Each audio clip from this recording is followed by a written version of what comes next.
a very good test. It's sensitive and it's very specific, but there's a lot of drawbacks to it. And what it entails is after sedation and after getting all cleaned out the night before, the doctor goes in with a flexible scope. It looks like a big old snake.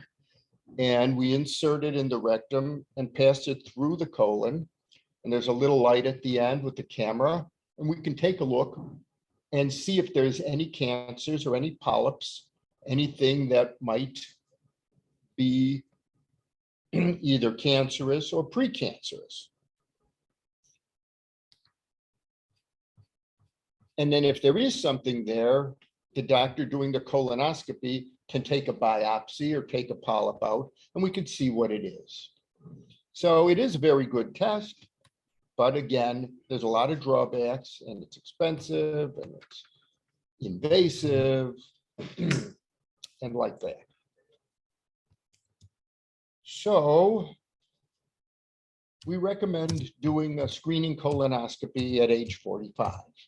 Used to be, we're older here, used to be insurance and Medicare didn't pay for colonoscopies as a screening test until you were 65. Then they dropped it to 60, 55, 50, and now they're recommending screening colonoscopies begin at 45. And let me tell you, it ain't easy to talk to a 45-year-old guy and say, by the way, even though you feel perfectly fine and you have no medical problems, we want to bring you into the hospital and put a scope inside you. Not an easy sell. But at some point, we do these screening colonoscopies.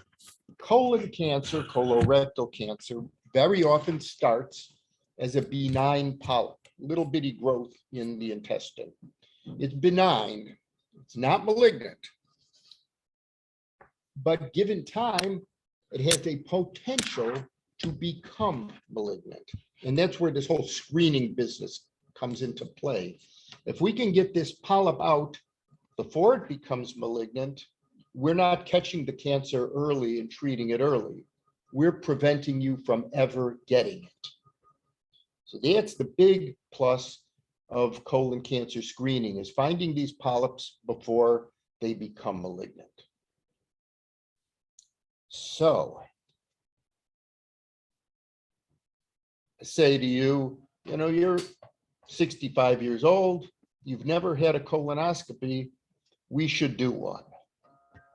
And you say, yick, I don't want to do one.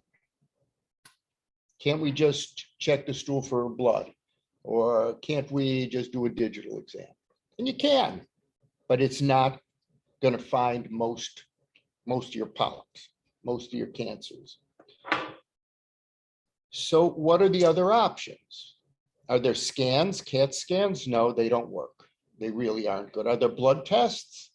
Right now, the technology is such that we don't have a decent blood test to look for colorectal cancer. So the real answer was, yeah, we do a colonoscopy. Then about 5 years ago, a new test was developed. And this test is called Cologuard. You may have seen it on television. They advertise the heck out of it on TV, especially on the news shows, which generally attracts older crowds watching those shows. Cologuard. Cologuard is a test where this company will mail you a little box, a little kit with a container in it, and you put the container in the toilet and you poop into the container and you pour a little liquid reagent on the poop, screw a cap on, put it back in the box, and ship it back to the company. UPS sends you this kit for free.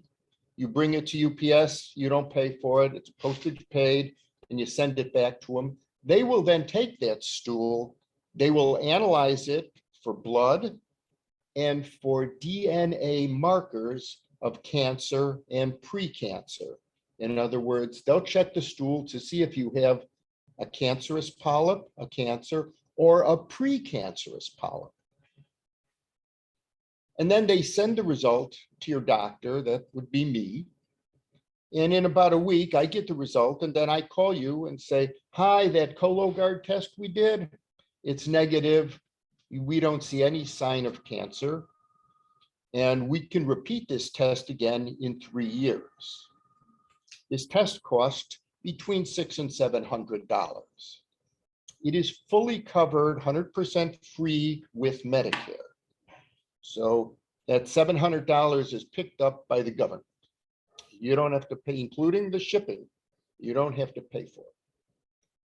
How accurate is this Cologuard compared to colonoscopy? Well, the answer is the Cologuard is not as accurate as the colonoscopy. If the colonoscopy is 99% accurate, the Cologuard is about 92% accurate. So it's pretty darn good. And when you consider that the Cologuard, you don't have to drink any stuff and clean yourself out the night before, which is a total pain. You don't have to get sedated. Nobody's putting a tube up the yin yang. You don't need somebody to drive you and take you home. As a screening test, it's quite impressive. Now, if you've got a family history of colon cancer, if you had an abnormal colonoscopy, if you have a history of polyps, if you have symptoms, bleeding, weight loss, et cetera, you want to get the colonoscopy. Let's be clear, the Cologuard is not for diagnostic problems. It is not for high-risk people. It's a screening test. Remember we said there's screening and diagnostic? This is, you're feeling fine, but you're of an age. We're going to do this test. Medicare pays 100% for this test. A year or two ago, the Cologuard people were able to get private insurances to pick up the tab as well. Not to concern us guys, because we're all kind of Medicare age. But if you're 45, 50, 55 years old, most insurances will pay 100% for the same test. So it's a pretty good deal. Now, if you've had a colonoscopy and it was okay, I would say get a Cologuard every 3 years. And as long as those are negative, we may not want to rush to do a colonoscopy again. Especially in this age of COVID, screening colonoscopies were put on hold for most of the last 2 years. If you had rectal bleeding, weight loss, we'd get you in and take a look. But as far as screening tests with COVID and everything, a lot of the elective or screening colonoscopies were on hold. If you wanted to get a screening colonoscopy last year, you might have to wait 2-3 months to get it because it wasn't urgent. And we really didn't want to be bringing you into the hospital, having to test you for COVID, doing a test on you in the hospital. You didn't want to come in the hospital for an elective, not urgent test. So for the last couple of years, colonoscopies were not being done nearly as often as they should have been. And that's another place where the Cologuard came into play. You didn't have to come in the hospital to do it. I'd send it out to you. It was free. You would do the test. You'd send it back by UPS. We'd get a result. Now, if that Cologuard test came back positive, then you say, you know what? I want you to come in. We should do a colonoscopy. It's not an emergency. We don't have to do it immediately. But with a positive Cologuard, it could mean nothing more than you have, a bleeding hemorrhoid. Could be that you have a benign polyp, but it could be that you have a precancerous polyp, a malignant polyp, or a small cancer growing. And so with the positive Cologuard, the next step is to do a real colonoscopy. What are the chances of getting false positives with the Cologuard? I don't know, about 1 in 10, 1 in 15 of these Cologuards can be falsely positive. but more importantly, you don't see a lot of false negatives. If you really do have something, chances are really good the Cologuard's going to pick it up. So you've never had a colonoscopy and you're 55, 60, 65 years old and you've never had one. The recommendation is we should really take a look and get one. Then if it's negative, we could follow up with the Cologuard. But if you say, I've never had one and I don't want one, I really don't want to come in the hospital, I really don't want to drink that stuff, I really don't want somebody putting this big scope inside me, I just don't want to do it, then Cologuard's the answer. Then Cologuard is a terrific answer on every level. So I send you out a Cologuard kit and you open up the box and there's the little container and you see the container's a little stuck. So you get a scissors and you cut the box up, take the container out to do the thing. You read the instructions and it says, when you're done, put it back in the box and ship it out. Oh God, I just cut the box up. I screwed up. You just call the office. We call Cologuard and they send you another one. You don't get charged extra. It's like an oops, we did it wrong. And we just send you another one. We send you a Cologuard. You get it in the mail, UPS, you put it in the kitchen and you forget about it. And then they send you a letter 2 or 3 weeks later. Hey, did you forget the Cologuard? Oh, shoot, I threw it out. They'll send you another one. You don't get charged double or anything. So it's a pretty good deal. You're not going to get a bill from the doctor. I'm not going to look at the Cologuard test and then send you a bill for reading you that it's negative or positive. I have no financial interest in this one way or the other. I don't get paid for Cologuard. If you do it, if you don't do it, I don't get a penny. It strictly gets billed to the company who does the test. My only interest is preventing you from getting cancer. So it's an easy test. You just go to your doctor's office, say, I'd like to do a Cologuard. I saw the commercial on TV. I saw a little presentation by one of the docs at Weiss Hospital. And then all they do is they sign a sheet, you sign the sheet with your address on it, and then they mail you out the test. Sounds too simple, too easy, and too good to be true. But that's really the whole story. It just is that easy, and it really works. I've been doing these tests for years, 5 years now at least, and especially the last year or so when the private insurances cover it for the younger people. So that's kind of the story on Cologuard and colon cancer. This is what one of the request forms looks like. Hold it up here. And that's, I have them in the office, your doctors have them in the office, and you just fill out the form, your name, blah, blah, blah, address, and they ship you out. Test, I get the results, then I call you. So I've been talking for a bit. Let's, Judy will let you give a look. Let's open it up to questions. Please feel free. It's a discussion. This is not a lecture. So ask away. Thanks very much. This is really very helpful.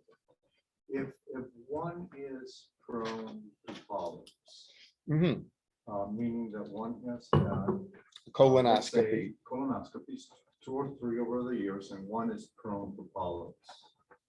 How often should one get a colonoscopy, and would it be wise to get a Cologuard in the interim between colonoscopies? Perfectly excellent question. So, first of all, let me address the question of polyps. There are 3 kinds of polyps in the colon, and I'm oversimplifying, but there's 3 kinds of polyps. There's benign polyps. They are benign. They are not cancerous. They can't become cancerous. They are benign, nothing polyps. They're just there. The heck with them. We take them out, we look at them, they're benign, forget them. Then there's malignant polyps. You take that polyp out, you look at it, and it's cancerous. It needs to come out, and maybe you need to have surgery to take out that section around that cancerous polyp so it doesn't spread. But the most common kinds of polyps are the benign polyps that can become cancerous. And we call those adenomas. And if you have a colonoscopy and they take out these benign polyps that are adenomas that can become cancerous, then you need to go have another look every 2-3 years to see if you've grown any new ones. They will take out the ones they see. We'll see if you have any new ones. They recommend, they being the gastroenterologists who do the colonoscopies, come back in a couple of 3 years, 2, 3, 4 years, and we'll see if you grew any new ones. The Cologuard may or may not pick these up if you grow some new ones in the interim.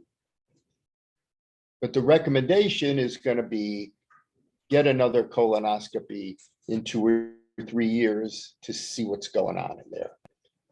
Now, I had a colonoscopy last year and they found 2 precancerous polyps. I'm supposed to go back in 3 years.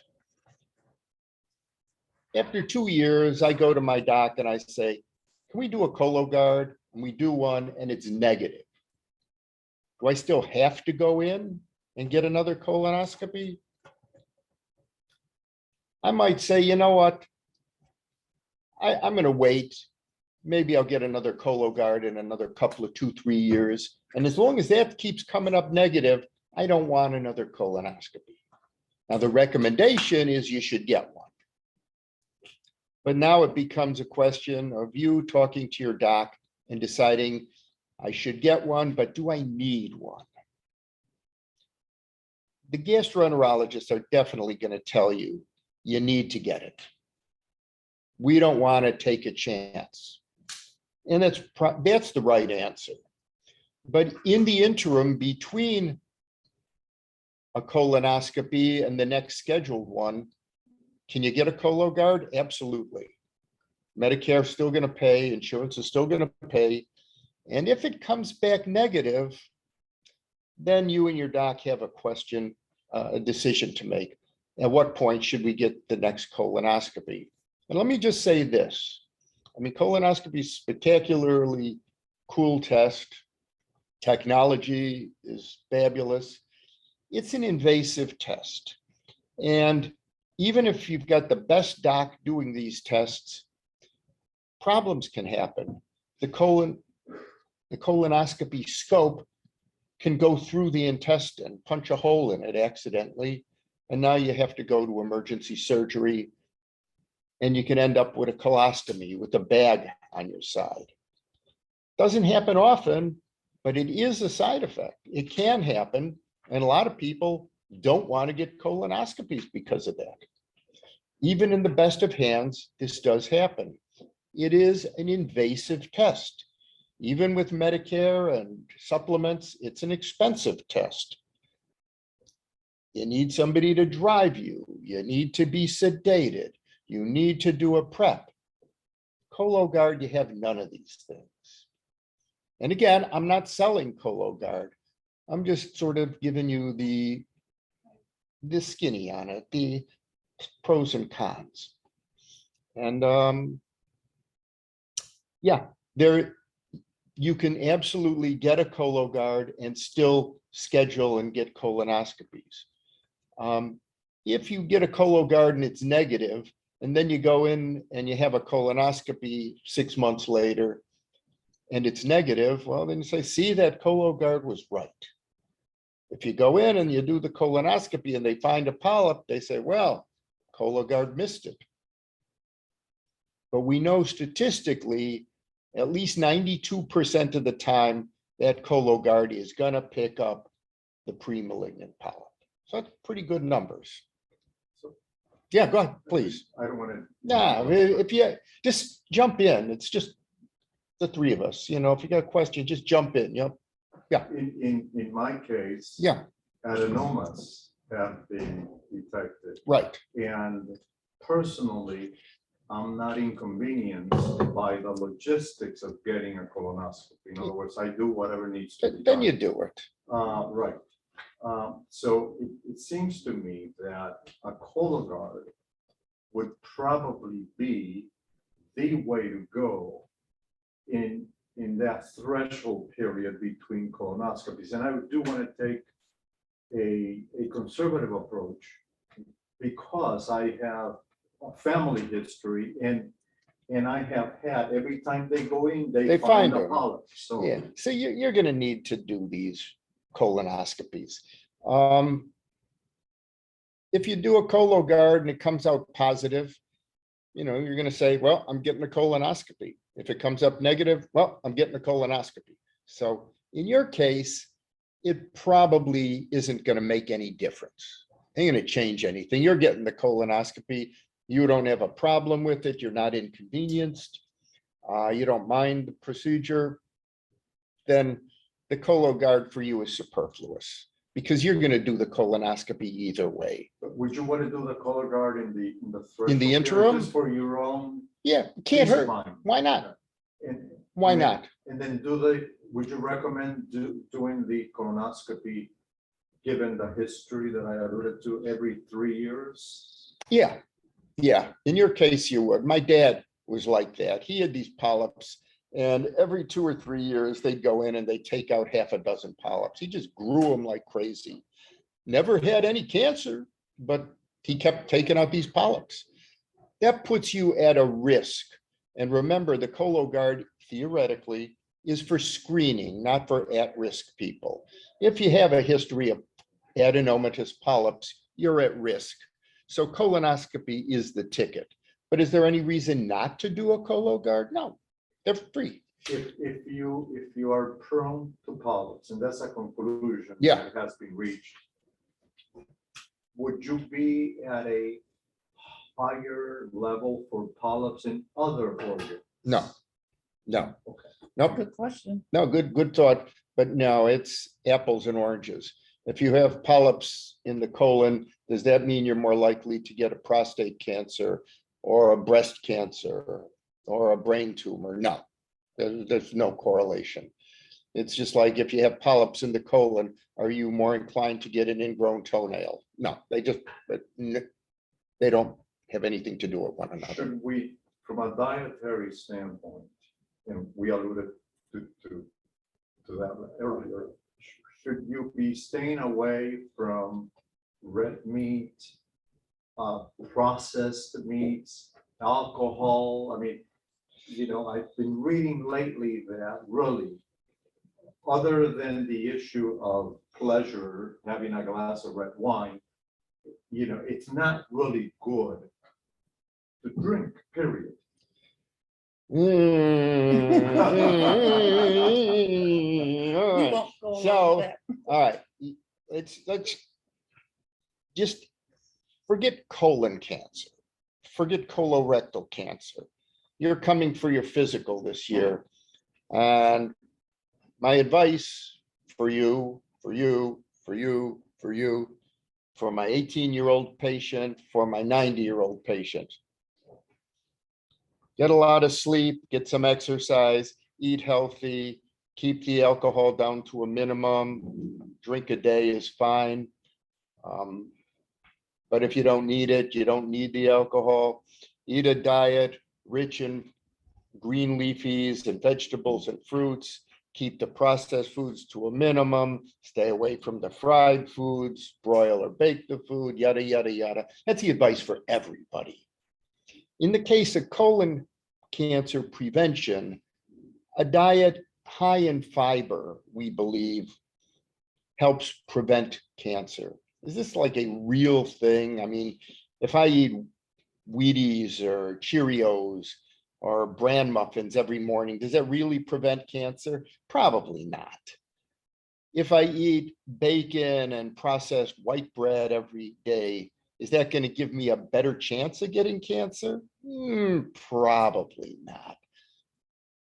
But generally speaking, it's good advice not to eat the fried, greasy stuff and the processed foods. It's better to have the fruits and vegetables, the diet high in fiber. Is there a chance that that might prevent cancer? Yeah. Yeah, it's certainly overall better advice. If you like a glass of wine with dinner, there's no evidence that that leads to an increased risk of cancer. But the problem is, if I ask a patient, and patient says, yeah, I like to have a drink with dinner, a cocktail, just one. Okay, just one. And what is that one cocktail? Well, it's a 16-ounce vodka. So, you got to say, well, I only drink on weekends. Well, when does the weekend start? Well, it starts with Thursday night football and it ends with Monday night football. So, okay. So the advice is, yeah, you don't want to drink, but a cocktail in the evening, a martini or a glass of wine is perfectly fine. There's no evidence that that leads to malignancy. But you read these studies and they say better that you don't drink because you don't know if you're going to have the glass of wine or the 16-ounce vodka. So yeah, it's the same thing when you're on an antibiotic or something and they say don't have any alcohol when you take this. You have a glass of wine, it's going to be fine. But as the doc, we don't know if it's going to be 1 glass or 10 glasses. So we just say, don't drink when you're on it. So in moderation, we're good. But as far as diet goes, it for everybody, those recommendations are certainly a thing. More fruit. Think of your plate. Your plate is like a pie, and we're going to cut the pie into sections. Half that pie, half that plate should be fruits or vegetables or green stuff. A quarter of it should be complex carbohydrates, which means brown rice, whole grain bread, as opposed to white bread. And the other quarter of that pie or plate is lean protein, fish, chicken, lean beef. That's kind of a theoretical way of looking at your plate. And that's good for colon health. It's good for just general good health. Red meat's okay. It's not going to give you colon cancer, lead to colon cancer. But having, hamburger or steak every day is not good. It's not a healthy diet. And so that's kind of the long answer to a short question about colon cancer and diet. Yeah. Any other thoughts, questions? Yeah, I've given up. Well, except for special occasions and stuff, I gave up red meat. Eat fish and chicken mainly. Vegetables. Good for you. It's clearly a healthier thing. It's healthier. Yeah, you feel better. Yeah, I mean, it's fine. Lean red meat, once a week is not a big deal. But if you can stay away from, for the holidays or something, they'll have a big meal. And sure, it's fine. Now, I got a patient and he says to me, is it okay if I have hamburger once a week? Yeah, you could go to McDonald's, have a hamburger once a week. What about a steak? Well, yeah, steak once a week would be fine. Well, how about like beef chili? Yeah, once a week you could have that. What if I wanted to, maybe once every week or two, get a corned beef sandwich, which is really bad for you, by the way. All that white stuff in the corned beef, that's bad. But, once in a while you could do that. And it's, he's trying to watch his cholesterol and the red meat business. And he comes back in a few months later and his cholesterol's terrible. And I say, what happened? I thought we talked about, you only were going to eat the red meat once a week. He goes, well, no, that's not what you said. You said I could have a hamburger once a week and a steak once a week. So one day I'd have hamburger, one day I'd have steak, one day I'd have beef. He said, a red meat every day. I said, no, that's once a week. But that's the kind of stuff I live with. Yeah, on occasion, red meat is fine. I don't know when the last time was that I had corned beef. Bacon is really for that. You know, a couple strips of bacon on a bacon, lettuce, and tomato once in a while is fine. Now you're talking pork. Yeah, but it's fried, greasy, fatty, you know, meat. You know, and chicken is fine, but if you just have a whole bunch of chicken skin, that's a lot, that's fat, that's not good stuff. Take the skin off. Yeah, but I mean, if you have a little bit, it's fine. But you know, you get a whole chicken, you and three other people, and everybody takes the skin off. You say, well, I'll have your skin. No, don't do that. But this is just kind of how things work. But yeah, certain foods we think are more carcinogenic, can lead to cancers. And those are nitrates, that's, you know, processed foods. So we, you know, as a rule, you stay away from the processed stuff. Yeah, eat the more natural stuff.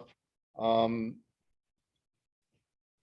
grain bread, wheat bread is far healthier than white bread because white bread is just wheat bread with all the good stuff taken out of it. So yeah, you're better off with the non-processed foods. Yeah, I don't eat the red meat, and I haven't for years. So that's good. And I eat a lot of fruits and vegetables, but still my cholesterol is a bit high. Yeah, so this, we're getting off topic here because we're I talking, know. we're talking colon cancer, but the fact of the matter is, my brother, who is younger than me and thinner than me and eats healthy, has a cholesterol of 320, which is very high. Yeah, And he decides he's going to go on a diet and be vegetarian for 6 weeks. And I say, that's really stupid because you're not going to live that way the rest of your life. What's the point? And he says, the point is, I just want to try it and see how low I could get my cholesterol naturally without medicine. And so for 6 weeks, he has just vegetarian diet. And his cholesterol dropped from 320 to 318.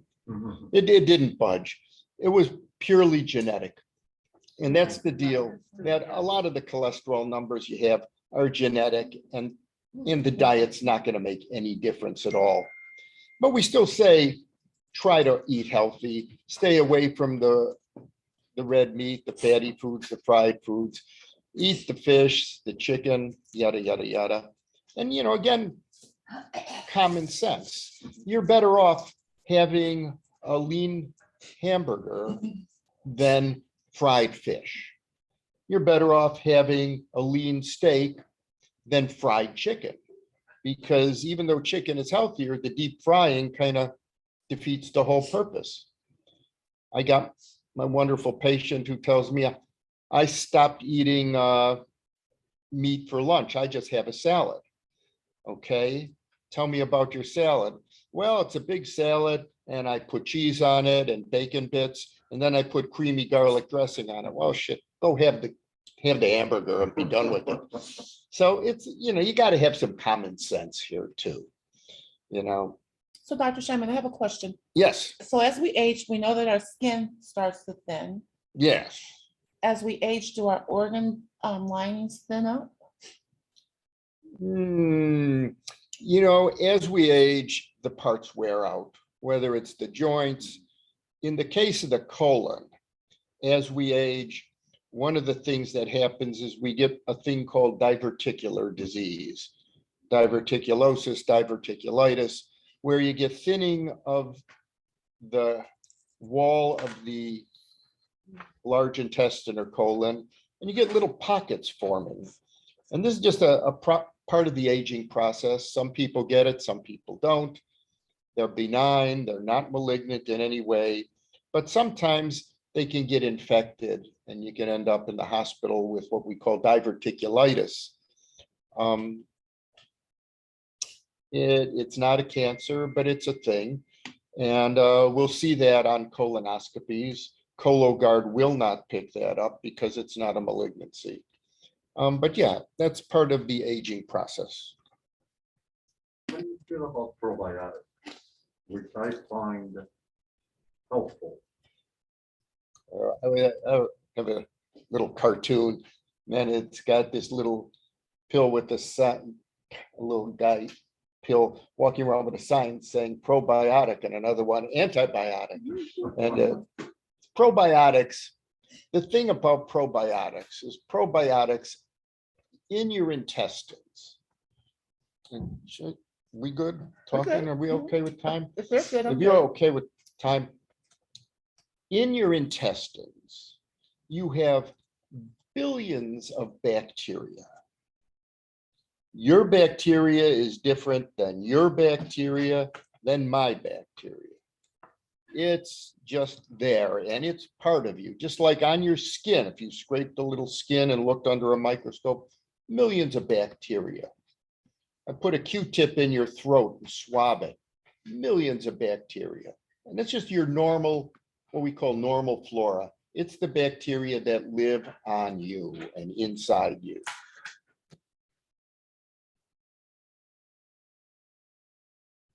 You get a pneumonia and I put you on an antibiotic for 10 days. That kills the bacteria that's causing the pneumonia. That's a good thing, but it also kills some of your good bacteria.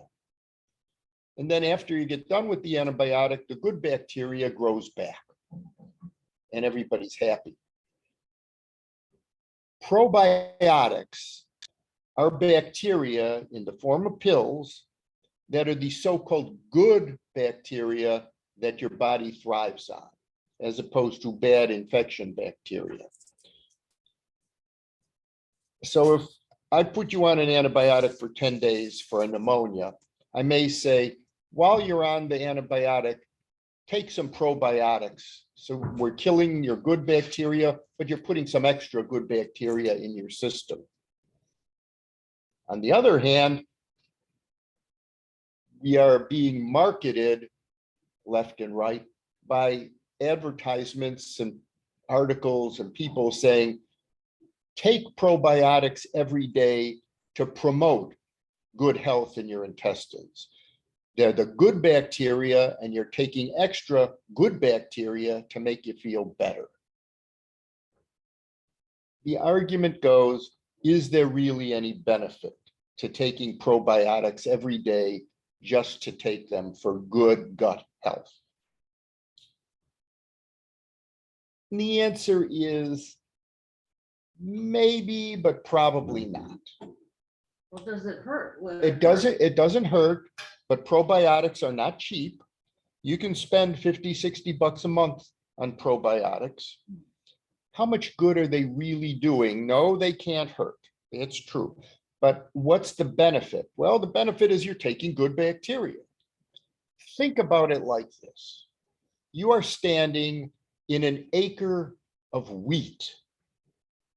And every day you go out into that acre of wheat and you throw 10 corn seeds into that field. At the end of a month, you're still in an acre of wheat with a couple little corn stalks growing. That's what you're doing with the probiotic. You got so many billions of your own bacteria in there that these few pills you're taking is like throwing a couple seeds of corn. It's just not going to have any real effect. It's not worth it. Well, it really is not worth it. Now, if you feel better with it and the cost ain't an issue, absolutely take it. There's no danger to it, no problem with it. But if you're dropping 50 bucks a month on probiotics because you think you're doing your gut some good, the chances are you're not.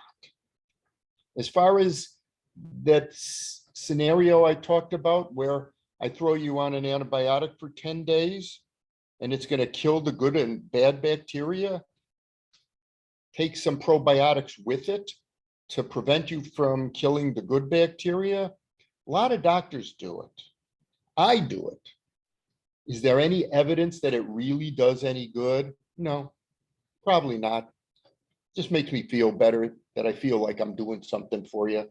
Is there really evidence that taking the probiotics with an antibiotic helps make the gut healthier? No, not real good evidence. We do it, but Yeah, I'm not a huge fan of the probiotics. There's another study that says you go to Mexico and you come back with diarrhea, traveler's diarrhea.